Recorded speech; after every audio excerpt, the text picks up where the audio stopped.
like we did on the range, we're gonna go ahead and do the pre-shot routine here. Think about what you need to do.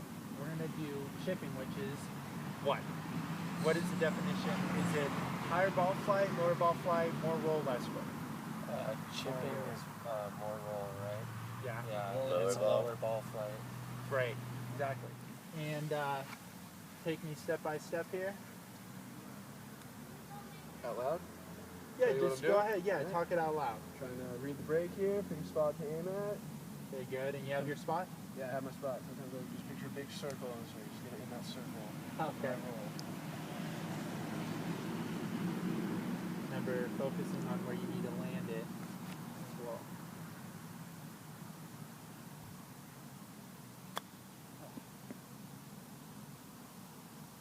I kind of chunked it a little bit. Felt like it kind of. Yeah, you kind of fell back. Yeah.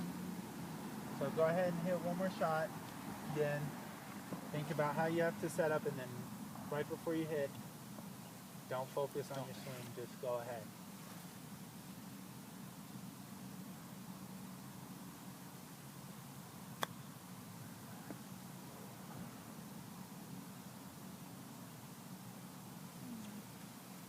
And, you know, as far as ball flight, it's a little bit higher than we wanted to, but it's still a good shot. And you know, in chipping, it doesn't involve just a sand wedge or pitching wedge.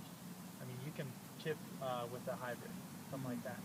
So, you know, keep that in mind. Keep your mind open. That's why practicing is so crucial. You need to gain experience from using many different things around the green. Because the more creative you are, the better you are going to be in the short game, and the more strokes you're going to save, because this is where all the strokes happen. So, good job, Goldie. Let's have Mike be our next student up. So the first thing I'm doing is looking at Goldie's break. I need to hit more right. Okay.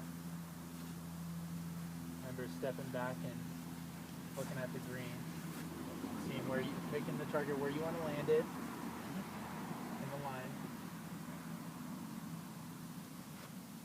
Thinking about the stance. Close your shoulders a little bit. I don't know what that means. Yeah, right. Oh, you just had it.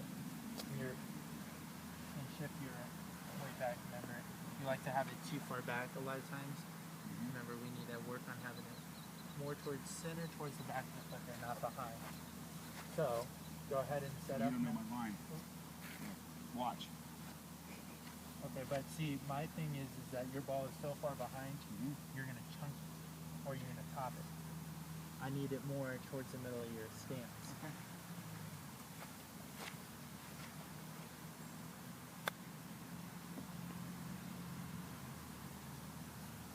Very nice. A little farther. And go step by step. Remember, going from pre-swings, going behind.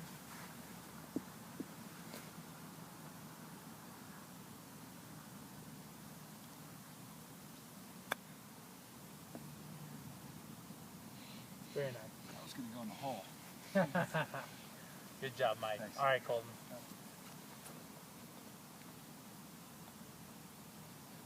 One thing that I've noticed, we want to keep our lower body a little bit stiller. We don't want to have those legs moving a lot.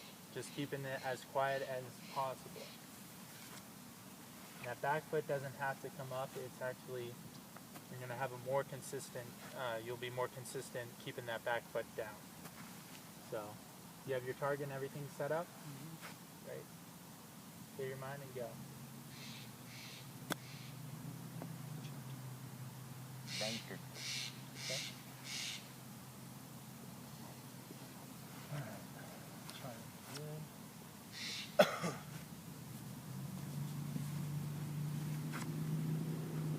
You don't need to use your entire body, it's just mostly shoulders. Remember getting that feeling, looking at how hard do you have to hit it, by getting the feeling like as if you're going to toss it and roll it.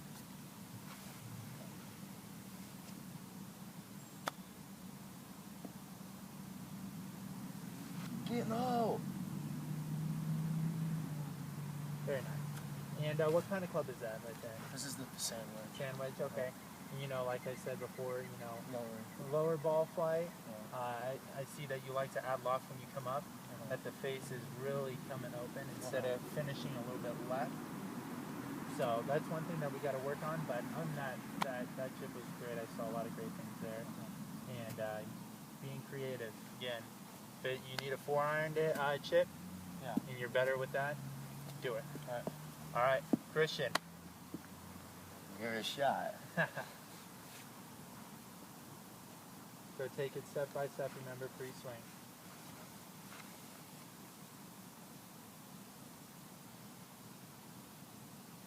Got a bunch of balls in my way. I'm not gonna be able to get in the hole. So. I'll go clear it for you. Don't worry about that. Don't worry about it. Alright, fine. So, go ahead and get set up.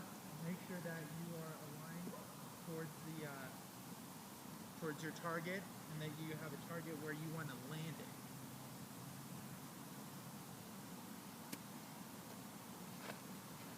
You have everything. You're set up. You feel like your setup's good. Good. Now clear your mind and just feel like you're using your shoulders only to make this chip.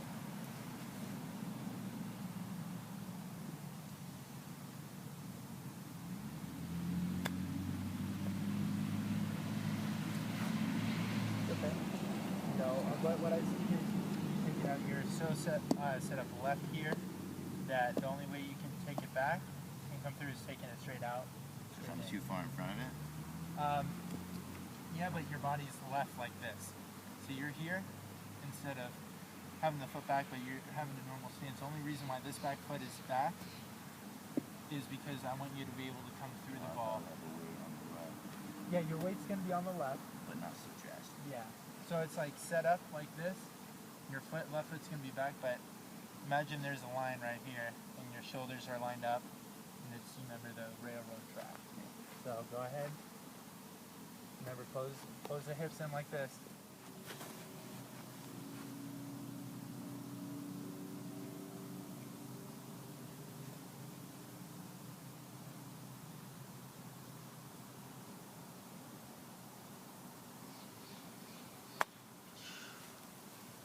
All right, one more real quick.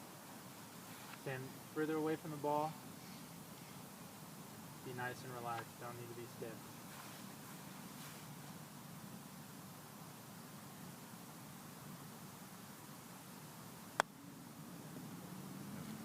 Better.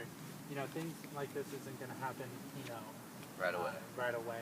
So it's something that you're not used to. You're used to taking it out and coming in. So we're getting used to taking it straight back and straight through. Remember, keeping that your body, you know, in a sense, more shut because you like to have it open. So feel like you're more square with the imaginary line with the railroad tracks. Don't worry about this left foot. Okay. So, and then you remember practice, guys. That's the biggest thing that we need to see, that I need to see out of you is, you know, seeing you more out here chipping and on the range, because practice is going to make you be able to do this without constantly thinking. You're already saying, oh, there's so many thoughts. We're in the early stages. Once we get more developed and practice more, the more it will be in your head, the less you're going to have to think. So, I saw a lot of great things here, and you know, just constantly work on those things that I just mentioned, and you should be set to go. What we're going to go ahead and do is go to our stuff, go get our stuff, and we're going to close out our lesson. All right.